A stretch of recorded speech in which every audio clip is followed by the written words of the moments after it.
जय श्री राम दोस्तों, इस वीडियो में हम जानेंगे हनुमान जी के किस तरह के चित्र के सामने किस कामना के लिए या किस तरह की मनोकामना पूर्ति के लिए कौन सा चित्र सामने रखें और हनुमान चालीसा का पाठ करें जिससे जल्दी कामना पूर्ति होती है। अगर आप वरदान चाहते हैं तो वर मुद्रा वाले हनुमान जी के चित्र के सामने हनुमान चालीसा का पाठ कीजिए, इससे हनुमान जी की कृपा जल्दी होगी। अगर घर में कोई बीमार है, नाना तरह का रोग सता रहा है, तो हनुमान जी का संजीवनी बूटी लिए हुए यानी पहाड़ उठाए हुए चित्र को अपने सामने रखें और दीपक आदि जला करके आप हनुमान चालीसा का पाठ करें।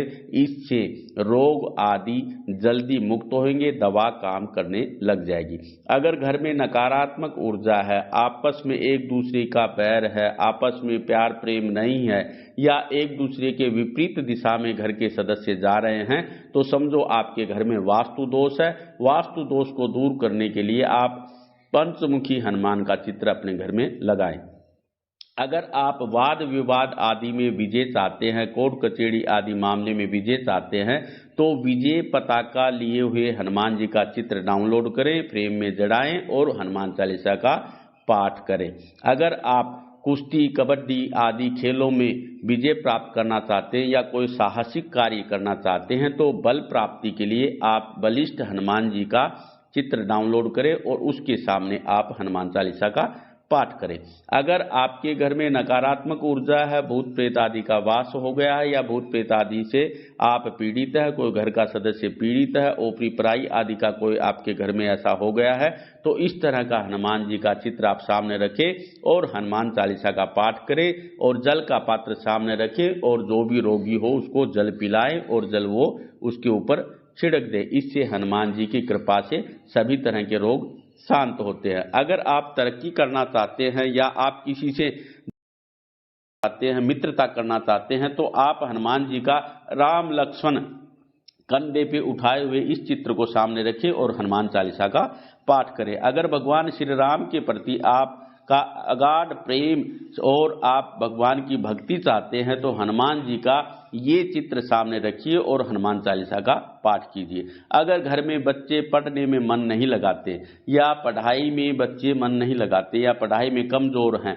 या विद्या आदि में सफलता नहीं प्राप्त हो रही या मन इच्छित विद्या में सफलता प्राप्त नहीं हो रही है, तो रामायणी हनुमान यानी कि हनुमान जी का चित्र जिसमें वो रामायण पढ़ते हुए हों, ऐसा चित्र सामने रखें और उसके सामने हनुमान चालीसा का पाठ करने से विद्या में सफलता मिलती है, बुद्धि की प्राप्ति होती है, कंपटीशन आदि एग्जाम में सफलता प्राप्ति होती है। ऐसा हनुमान जी की कृपा से संपूर्ण कार्य सिद्ध होते हैं। आइए आगे हम आपको बताते हैं कि विभीषण कृत श्री हनुमान जी का स्तोत्र। ये स्तोत्र अपने आप में बहुत पावरफुल है। कहते हैं इस स्तोत्र के पाठ करने से, इस स्तोत्र को सुन लेने से किसी भी तरह का भय नहीं रहता, किसी भी तरह का रोग नहीं रहता, चाहे वो भय ग्रहकृत हो, राजकृत हो, चोरकृत हो, सभी तरह का भय निवारण हो जाता है। विभीषण कृत इस स्तोत्र के पाठ करने से हर तरह की मनोकामना भी पूर्ण होती है और जो भी जहरीले जानवर है उनका भी भय नहीं होता, यानी सिंह आदि व्याघ्र आदि का भी भय नहीं होता और किसी भी तरह का संताप आदि उस घर में नहीं रहता। इसलिए विभीषण कृत स्तोत्र का पाठ हमेशा करना चाहिए, सुनना चाहिए। आज हम आपको ये विभीषण जी के द्वारा पठित ये स्तोत्र जो सबसे पहले उन्होंने सुनाया था और गरुड़ जी ने इसको सुना था, आइए ये स्तोत्र हम आपको बताते हैं। इस स्तोत्र को आप सुनिए, बड़े प्रेम से सुनिए। सबसे पहले आप मनपसंद चित्र हनुमान जी का अपने सामने रखें, दीपक जलाएं और उसके बाद इस स्तोत्र को जो भी आपकी कामना हो या जो भी भय आपको सता रहा हो, तो आप इस स्तोत्र को जरूर सुने, पाठ करें। इससे निश्चित ही हनुमान जी की कृपा आप पे, आपके परिवार पे बनी रहेगी। स्तोत्र को हम आपको बता रहे हैं। चैनल को आपने सब्सक्राइब नहीं किया हो तो कर ले, लाइक शेयर जरूर करें।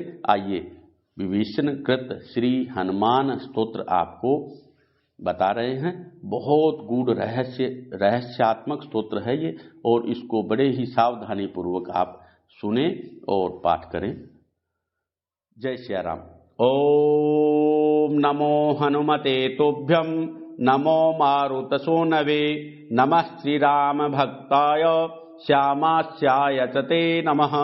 नमो वानरवीराय सुग्रीव सख्यकारिणे लंका विदाहनार्थाय हेलासागरतारिणे सीताशोक विनाशाय राममुद्राधराय च रावणान्तकुलच्छेद कारिणे ते नमो नमः।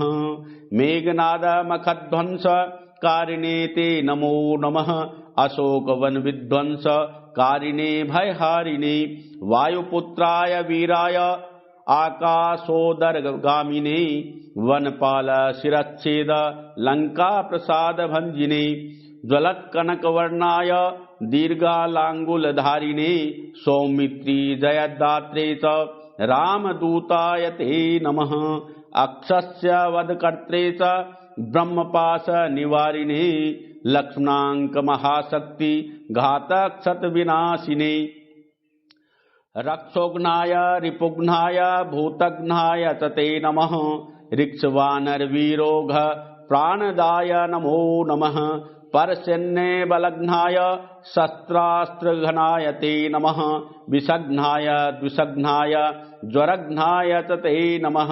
महाभयरिपुघ्नाय भक्तत्राणैककारिणे पर प्रेरित मंत्राणां यंत्राणां स्तंभकारिणे पयः पाषाण तरणकारणाय नमो नमः। बालार्कमण्डलाग्रास कारिणे भवहतारिणे नखायुधाय भीमाय दंतायुधधराय च रिपुमाया विनाशाय रामाज्ञालोकरक्षिणे प्रतिग्रामस्थिततायाथ रक्षोभूतवदार्थिने कराल शैल शस्त्राय दुर्मशस्त्राय ते नमः। बालैक ब्रह्मचर्याय रुद्रमूर्तिधराय च विहंगमाय सर्वाय वज्रदेहाय ते नमः।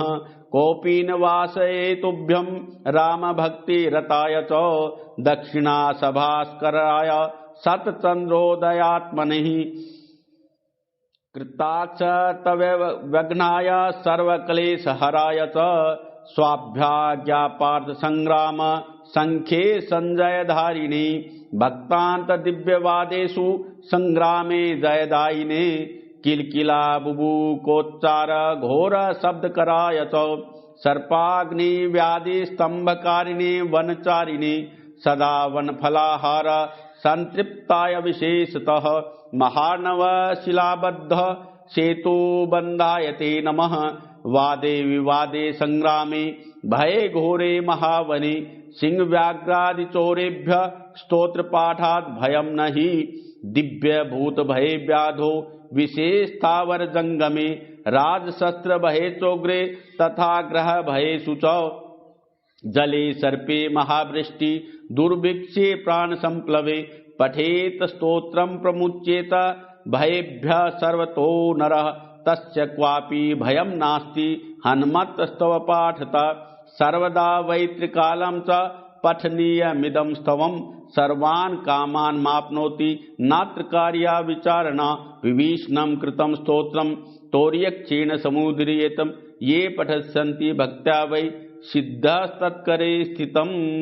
इस तरह से ये विभीषण कृत स्तोत्र संपूर्ण हुआ। इस स्तोत्र को एक बार पाठ करने से नाना तरह के जो भी दोष रोग आदि कली काल के जो पीड़ा हैं वो दूर होते हैं। कहते हैं कि अगर कोई व्यक्ति इसको त्रिकाल में यानी सुबह दोपहर शाम इस स्तोत्र का पाठ करता है या सुनता है, हनुमान जी की कृपा से असाध्य कार्य भी सफल होते हैं और हनुमान जी की कृपा बनी रहती है। किसी भी तरह का कोई भी दोष उस परिवार में उस व्यक्ति के जीवन में नहीं रहता, क्योंकि कलयुग के राजा हनुमान जी हैं और हनुमान जी प्रत्यक्ष और जल्दी प्रसन्न होने वाले देव हैं। आप इसलिए हनुमान जी के इस स्तोत्र का पाठ कीजिए, सुनिए और दूसरों को भी बताइए। आपका हनुमान जी की आपके ऊपर पूर्ण कृपा बनी रहे, इसी कामना के साथ नमस्कार, धन्यवाद।